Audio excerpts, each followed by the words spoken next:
rest of the moment. You won't make me feel alone.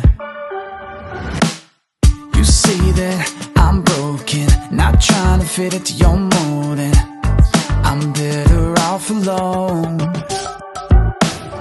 I'll disregard you in the summer. I'm not calling out for you.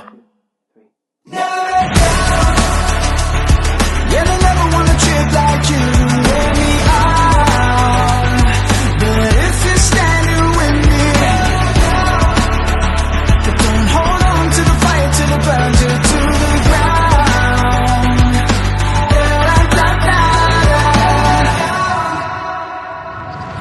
Are you famous or outspoken, or just trying to live in the moment? Does it make you feel alive? And I'm trying to let you fake it your own way, but in time your mountain will crumble down, and it will make you feel alone.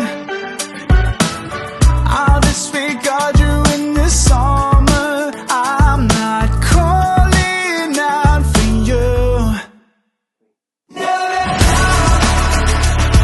Yeah, I never wanna trip like you to wear me out.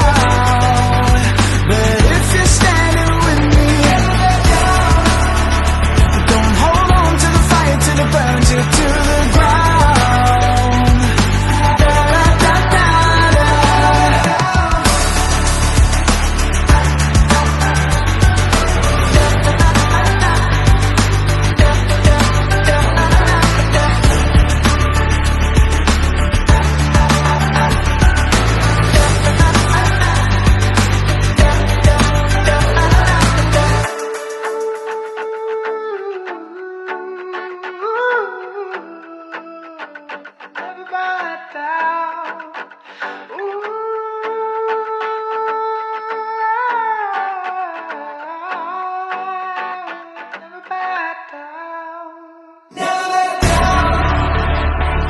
And I never wanna trip like you to wear me out.